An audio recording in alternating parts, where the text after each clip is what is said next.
আবু হুরায়রা রাদিয়াল্লাহু তাআলা আনহু বলেন, রাসূল সাল্লাল্লাহু আলাইহি ওয়াসাল্লাম বলেছেন, ইন্নাল্লাহা তাইয়্যিব, আল্লাহ হচ্ছেন পবিত্র। লা ইয়াকবালু ইল্লা তাইয়্যিবা, আল্লাহ বৈধ পবিত্র ছাড়া কবুল করেন না।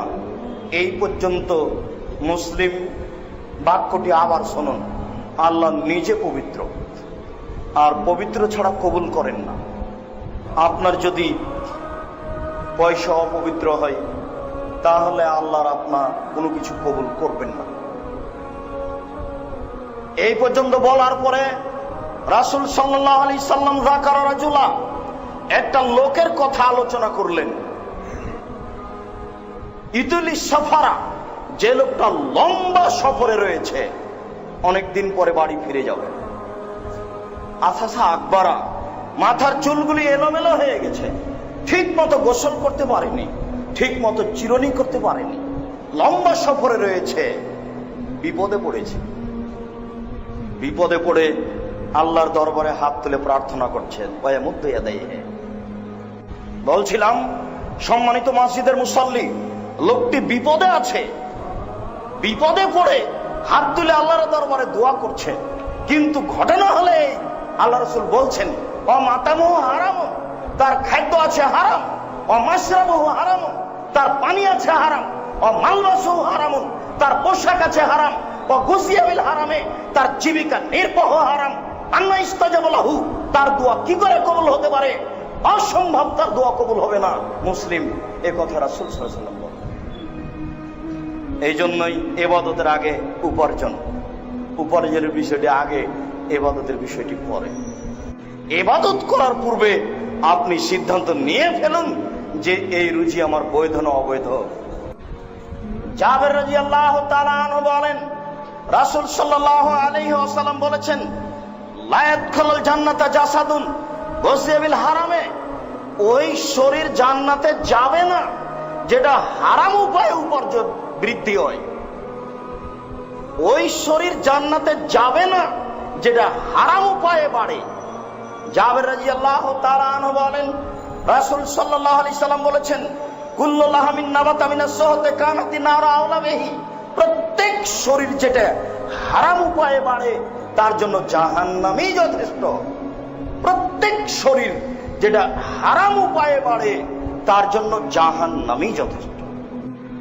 নোমান ইবনে বাশির রাদিয়াল্লাহু তাআলা আনহু বলেন, রাসূল সাল্লাল্লাহু আলাইহি ওয়াসাল্লাম বলেছেন, আল হালালু বাইয়িন ওয়াল হারামু বাইয়িন, হালাল স্পষ্ট, হারাম স্পষ্ট।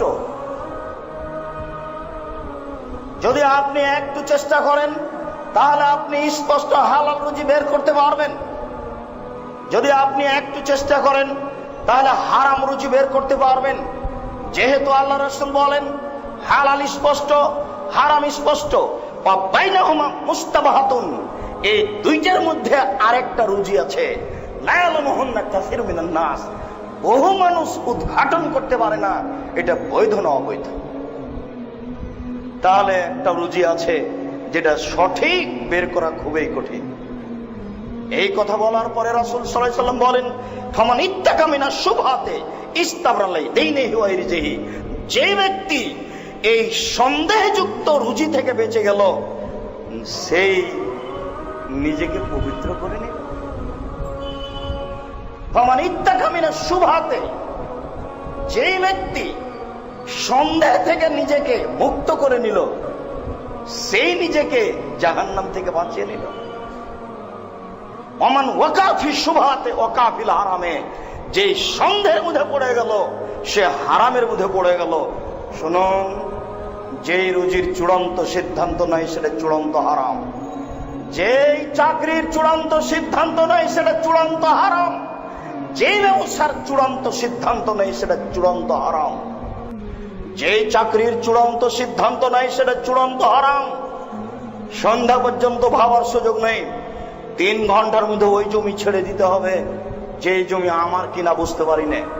জোর করে দলীয় দাপটে জমি দখল করে আছেন, দলীয় দাপট যেদিন টিকবে না সেদিন কি হবে? জোয়াচ্চরদের ক্ষমতায় দলীয় দাপটে অর্থ সম্পদ দখল করে আছেন, সেদিন কি হবে? যেই দিনের ব্যাপারে আল্লাহ বলছেন আলিয়াউমা লা তামলিকু নাফসুন লিনাফসিন শাইআ ওয়াল আমরু ইয়াওমাইযিন লিল্লাহ। আজ কোন মানুষের কোনো উপকার করতে পারবে না, একচ্ছত্র মালিকানা আমার হাতে থাকবে। সেই দিন দলীয় দাপট কি হবে সন্ধ্যা পর্যন্ত ভাবার সুযোগ নেই।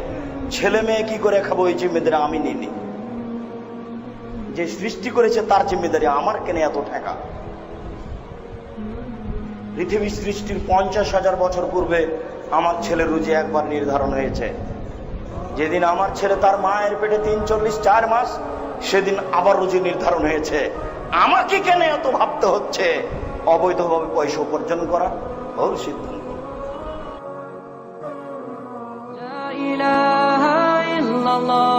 মুহাম্মাদুর রাসূলুল্লাহ আলাইহি সালাতুল্লাহ ওয়া আলিহি ওয়াল আহিব্বা।